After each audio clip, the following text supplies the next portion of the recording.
champion aura inspiré toutes les futures générations.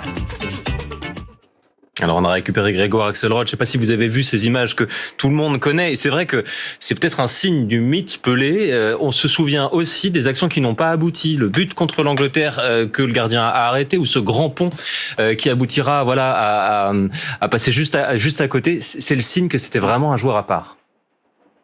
C'était un joueur incroyable qui représente le Brésil, et le Brésil, c'est la qualité de jeu, c'est la folie aussi, parce que tenter un tir du milieu de terrain, c'était rarissime à cette époque.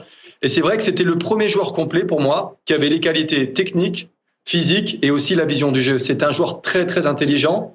Et voilà, pour moi, c'est le joueur moderne d'évidence maintenant. Ouais, vous dites moderne, ça fait plus de 40 ans qu'il n'a pas joué. Il continue d'être une inspiration. Il y a encore des jeunes aujourd'hui qui vont aller sur YouTube regarder Pelé sur des images en noir et blanc. Ça semble presque anachronique pourtant.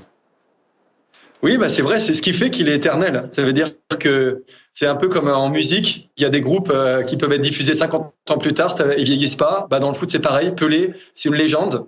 Et on peut regarder maintenant ces images et on est toujours aussi impressionné. Et à l'époque, c'était quand même difficile parce que les défenseurs étaient très, très durs sur l'homme. Pendant la Coupe du Monde 1966, bon, il s'est fait blesser plusieurs fois. Il a même dit qu'il arrêtait de jouer avec la sélection. Et humainement, j'ai vraiment adoré cette personne qui avait toujours le sourire et qui était quelqu'un de très simple, très humble. Et c'est pour ça que tout le monde l'appréciait, c'est parce qu'il avait des vraies valeurs humaines aussi. Et aussi un goût de prolonger sa propre légende, notamment envers Kylian Mbappé, qui l'aura d'une certaine manière un peu adoubé. Oui, c'est vrai qu'il est très élogieux à propos de Kylian.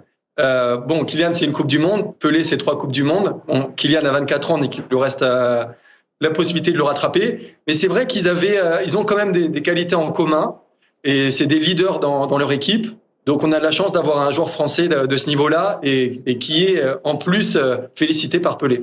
Merci beaucoup pour voilà votre regard et votre hommage à vous aussi, Grégoire Axelrod. Merci d'avoir répondu à